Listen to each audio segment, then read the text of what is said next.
This is for the dreamers. The forward thinkers. For the innovators. The defiant.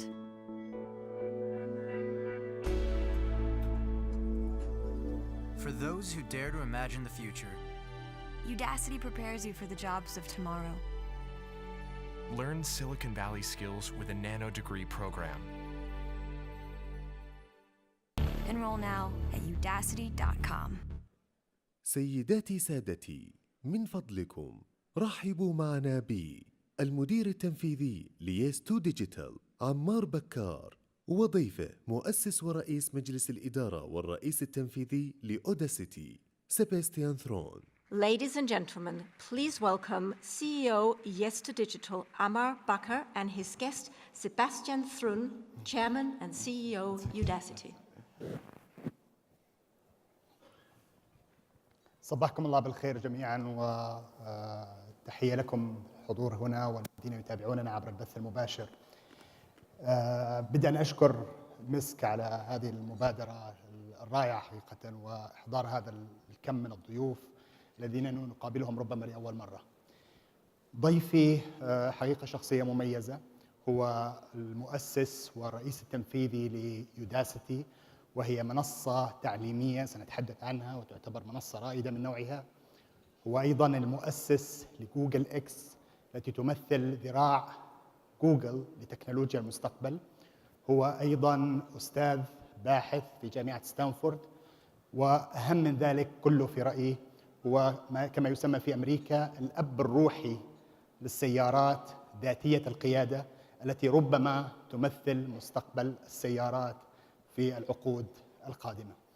هو أيضاً قاد فريق لسباق السيارات ذاتية القيادة من جامعة ستانفورد وفازوا بالبطولة، وأعتقد إن شاء الله سيكون الحديث معه مشوقاً.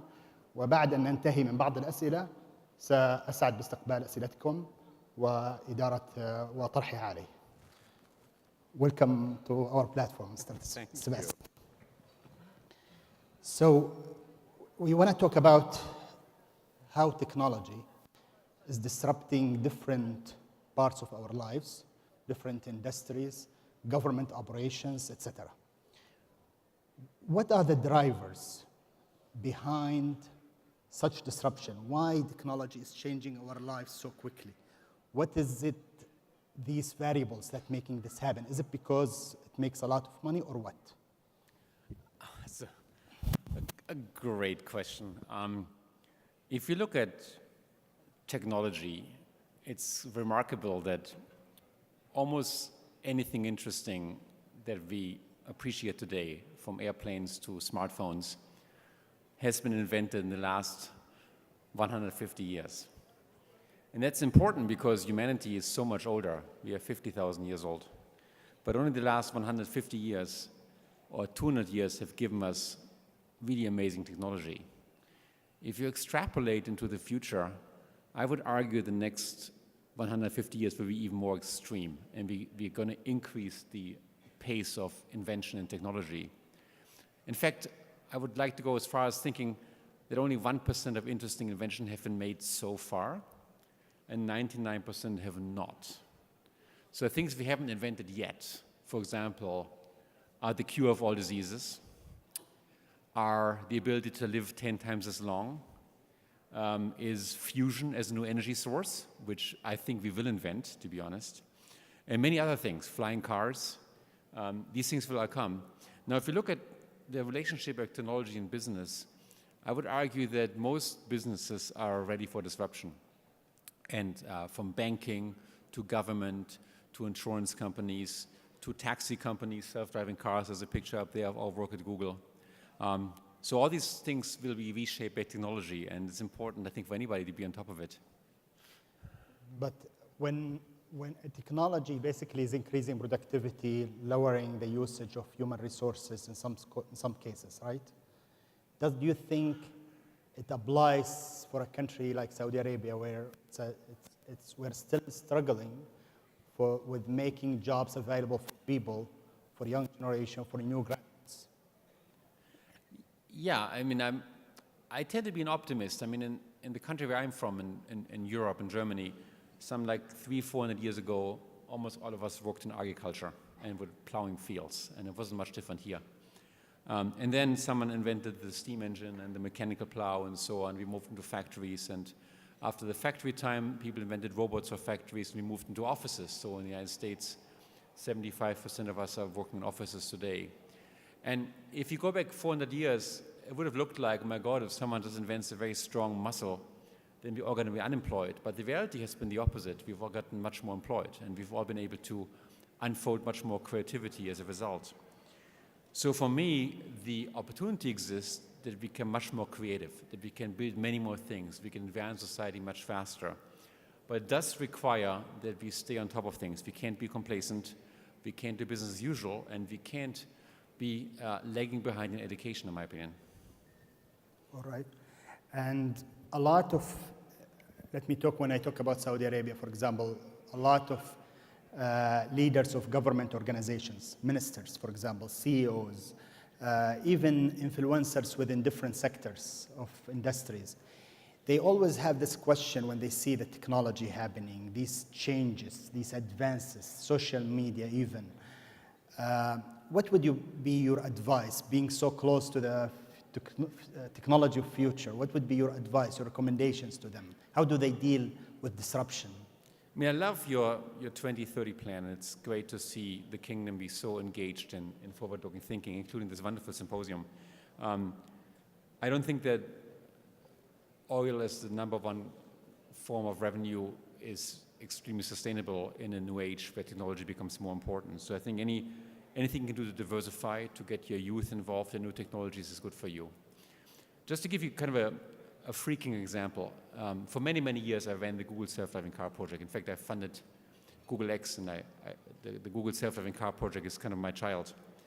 And one of the interesting insights pertains to the advancement of driving capabilities versus human learning. And here's how it goes. Most of you in this part of the podium drive cars, or are able to drive cars. And when you make a driving mistake and cause maybe an accident, which I'm sure some of you have done, so have I, you will learn from it, but nobody else does. When a Google car makes a mistake, it learns from it, and so do all the other cars, including all future unborn cars. And that means that the robotic cars we're building at Google advance faster than humans can advance. They've now gotten to the point where they surpassed human driving capabilities, so they drive by and large better than humans can drive. We've also seen other fields being disrupted. Most recently, we saw a Google Go program play the world's best Go players in the game of Go. And the advances of machines will begin to outpace the advances of human capabilities. And that means to us we have to redefine our relationship with machines, and we have to bring them into our lives very differently from the way we did in the past. For me, the revolution taking place right now, the artificial intelligence revolution, is akin of the agricultural revolution, where back in the day we gave ourselves stronger muscles. Now we can give ourselves a stronger brain.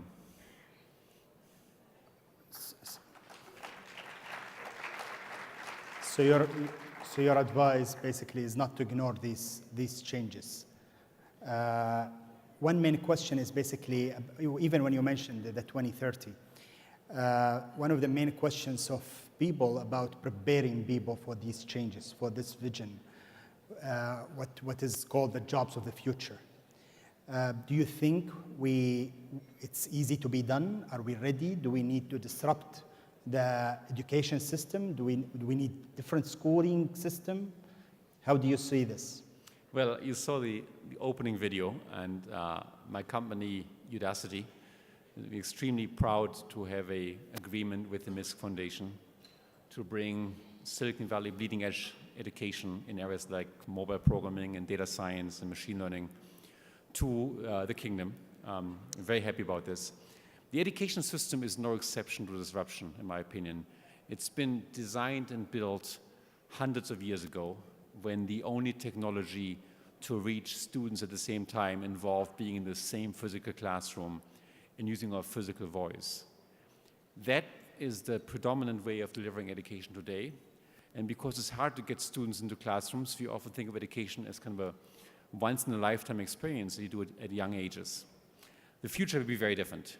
In the future, we will use digital technologies to broadcast education. That's what Udacity does. We record a lot. We have a lot of education that you can do at your own pace. It'll be lifelong, which means a single education will be insufficient. And most importantly, we will be able to democratize education. If you look at the world's best education as it exists today, you have to go to fantastic universities. It's incredibly hard to get in. They're very restrictive, accept very few students. What we can do with digital media is make the same quality of education available to everybody, no matter where you live, how old you are, what your gender is, what your ethnicity is. And that's going to be the big innovation. That means everybody will have the same chance to make a contribution to the world and partake in the revolution of technology. Very nice. And because you spoke about Udacity, Udacity is more like based on the concept of on-demand education. Do you think this is the future of education? I mean, I understand that for courses, online courses, but do you think schools in the future will be on demand? Should they be on demand? I think schools should be on demand. I mean, if you look at even K-12 education, it kind of makes no sense to tell the kids it's Tuesday morning and now we're going to learn division, and it's Wednesday morning, we're going to learn now decimals. If you look at our own learning, as we are in the audience, we don't want to be robots that have to learn exactly the same fact at the same time. We all have a good week, and we have a bad week, we have a curious week, and we have maybe some home problems. And we love to adapt our learning to our own pace. Why can't we do the same with kids? So I think the key of education here is to really unslave our students, our learners, from this teacher or professor dictated cadence of learning, and let them go at their own pace. And when they go at their own pace, I can tell you, I have an 8-year-old kid, and one of his best friends is 7 years old, and he's doing 8th grade math. He doesn't doing math for 15-year-olds as a 7-year-old, and the reason is, it turns out to be a highly educated, highly gifted kid, and is allowed to go on their own pace. In most schools, we don't do this yet, so I think we have to really rethink education and really free ourselves of the old medium and really move into the digital age. One of the courses on Udacity, which was very interesting to me, was artificial intelligence engineering. Correct. Do you think what is it about artificial engineering that is making it such a hot topic these days? And do you think it represents the future of technology? Well, artificial intelligence, as I mentioned, is going through a major revolution right now. And the Google self-driving car drives better than you and I can drive. And many other areas are being changed right now. So lawyers, for example, there's now machine learning systems that can do better legal document discovery or contract drafting than lawyers can do. In the medical space, we now have machine learning radiologists. There's now results that show you can find cancer more accurately using cell phones than human dermatologists can do this. And that's just the beginning. What we find is in artificial intelligence and machine learning is that almost anything repetitive that we do, even as office workers, can be augmented or replaced by machine learning. And the basic formula is very similar, simple. We can now program computers by data, by experiences. The same way we let people learn from experiences, we're now at a point where we can collect massive amounts of data, feed them into a computer program, and let the computer find its own rules. And because computers can digest 10, 100, 1,000,000 times as many data points as people ever can, if you give them just enough data, they can surpass human capabilities. And that's a really new thing, which means for us as a society, almost any office work today is repetitive and it's boring and it's dull, and most of these jobs will be replaced. Very nice. And you talked about self-driving cars, and they call you often the father of self-driving cars. Do we really need these billions with these billions invested in self-driving cars? Do we really need them? Are they? Well, I'm happy to toss the question back at you, given that half of your adult population is excluded from the operation of motor vehicles today. So perhaps there's an opportunity here. I see some applause from this direction over there to really empower your women. But on top of it, let me just give you some statistics. We lose about 1.2 million people in traffic accidents every year in this world, and many of them in the developing world. And the reason why we have that many deaths in traffic is because it's very hard to pay attention. Most of the deaths are caused by people not paying attention, like 95% or so. So we could probably, if we had a self-driving cars don't text, they don't sleep, they're not fatigued. Of course, if I go to back America, I would joke that they're not drunk. Of course, no one drives drunk in Saudi Arabia, which is kind of amazing. So they have a constitution to make driving much safer. And then on top of it, I mean, just yesterday I spent a good hour in a traffic jam here in Riyadh. You all know this. In America, the average time spent in car commute is about an hour a day, which is quite a bit of your time that could be gained back. The most important change, however, will be when self-driving cars will become taxis, like Didis or Ubers or Lyfts. When you go to your phone and say, I need a car right now, and magically this car pulls up in front of you, and you hop in, and it delivers you to where you want to go and parks itself, or even better, goes to the next customer. When that happens, then the number of cars that we need are much smaller. In the United States, the average utilization per car is about 3%, which means the car is moving about 3% of its time, and it's parked 97%. And the parking of car is a huge problem. Just go to any city in the world and look at the number of parked cars you can find. So in the future, there might not be any parked cars anymore. They might just zip around and transport us. So you think we have hope here in Riyadh to have self-driving cars with all the bad drivers around? Well, so Udacity, my company, launched a program. We call it a nano-degree program. It's a degree kind of program on self-driving cars. We had 13,000 applicants, including some from Saudi Arabia. We admitted about 5,000, so we are now the single biggest educator for self-driving cars in the future. In fact, if you have a booming or growing self-driving car industry, you might care about this. We do the same for machine learning, artificial intelligence, Android, iOS, and so on.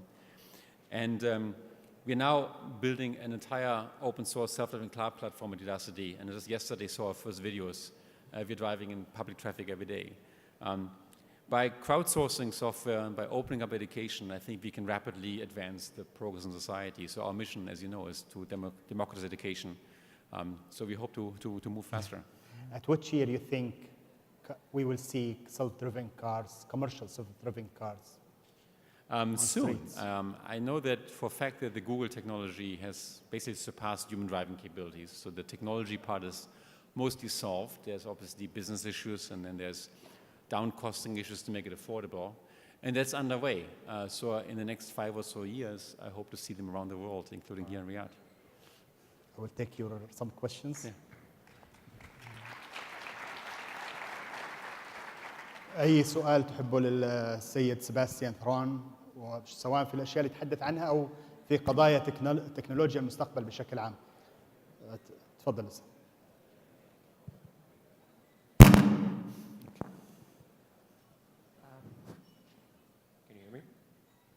My name is Mohammed Al-Okili. I'm from Takaful.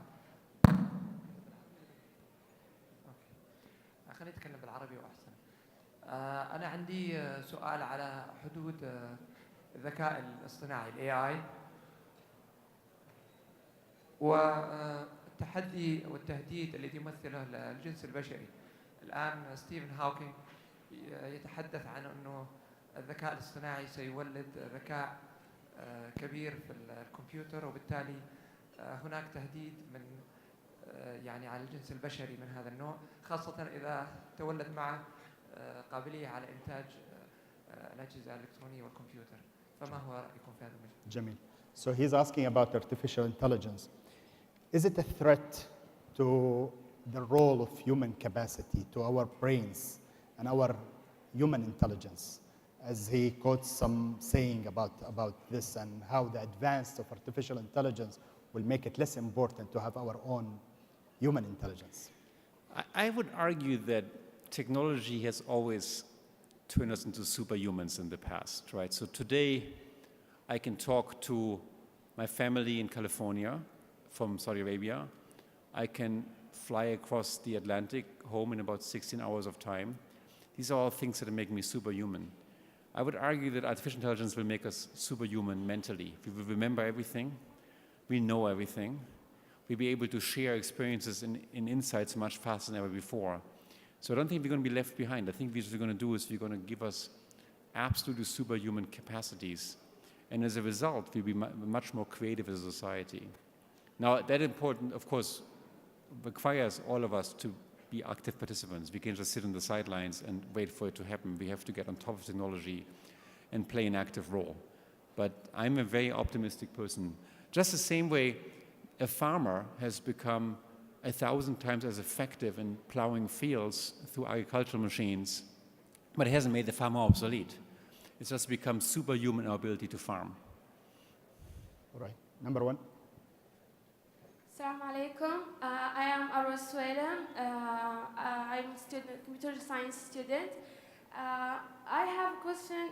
Do you think these such complex technologies as artificial intelligence and new difficult technology, we can learn it by online course as Audacity?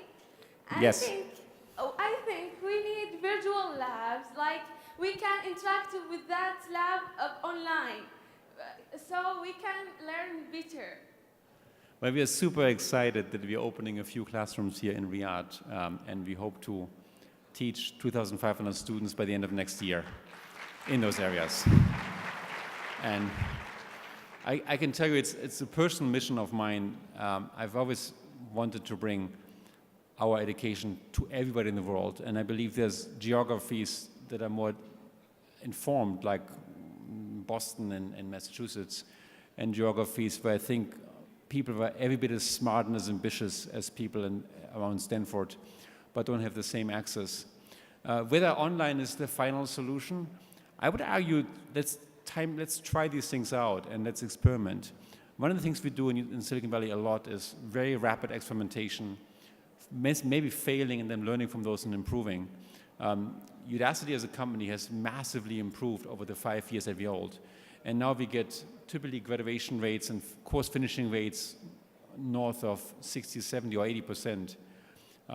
So I'm really looking forward to engaging with the Kingdom, engaging with the MISC Foundation, trying out to bring top-notch artificial intelligence, machine learning, and mobile data science and Android education to the Kingdom. And then hopefully it can help me learn and make it better so that it becomes more effective. Our goal is to democratize education. Our mission is to give every person on the planet the same chance when it comes to making technology contributions. Drawing on her question, what are the tools that Udacity would use to transfer such, as she said, complex knowledge? I mean, in universities, there are labs. You can touch technology, you can try it. You have a teacher who's teaching you how to do things. How do you do this online? When you engage in a Udacity class, what you find is you do a lot of projects. You do a relatively little listening, and you mostly do something with your hands. You program computers. The equivalent of a lab in artificial intelligence is a computer. So you program a computer to be smart and do machine learning projects. And you will have mentors around the world that assist you in your progress. They give you feedback to your work. Typically, when you submit a homework assignment, within an hour you get some feedback that mentor you when you get stuck. So it feels very much like a one-on-one classroom, like a tutor instructing you, but at scale. And the reason why we do a lot of project work is we firmly believe that you don't learn much by listening to lectures. You don't lose weight by watching someone else exercise. You don't learn that much by having a professor profess. The professor who lectures is, for us, a 19th century solution to a 21st century problem.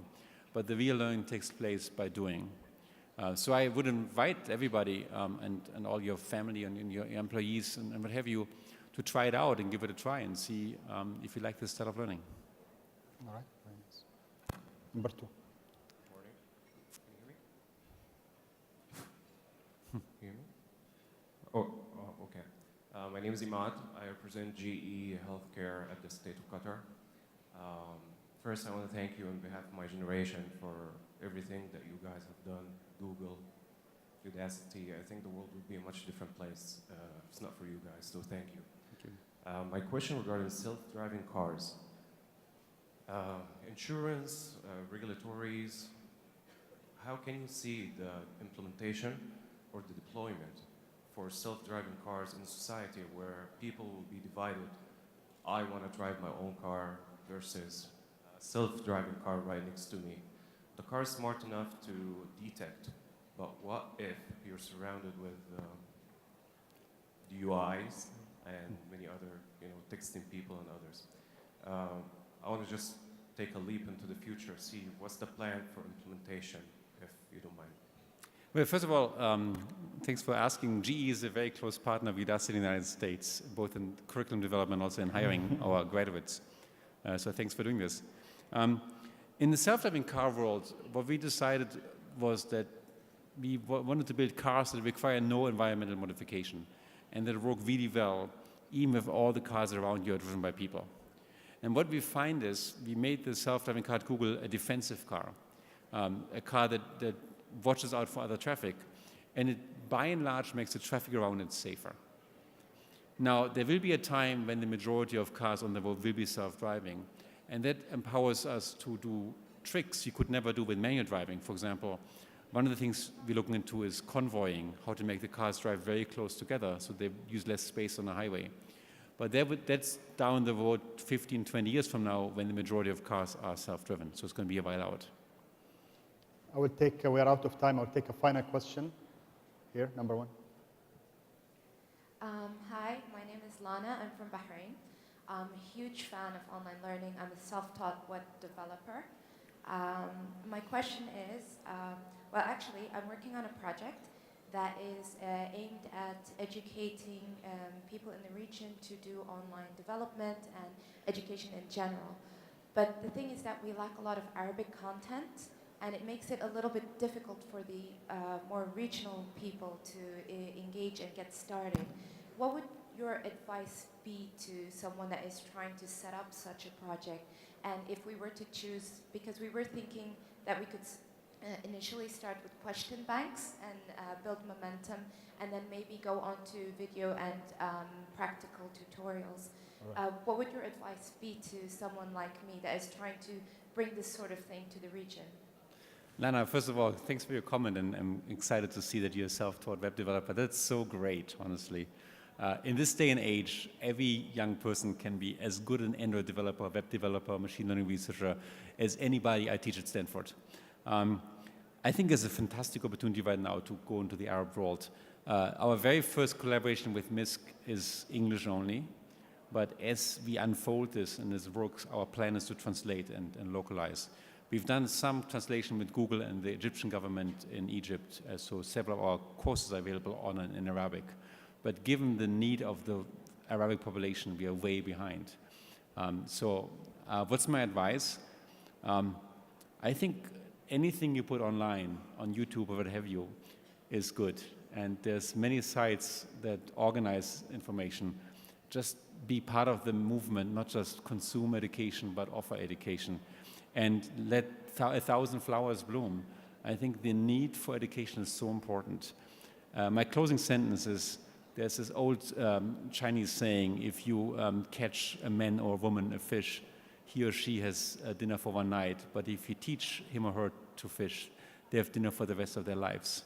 And that's what we're after, really transformational changes in education. Thank you. هذا ختام هذا السيشن وشكرا جزيلا لكم. Thank you very much, Mr. Sebastian. Thank you. Thank you.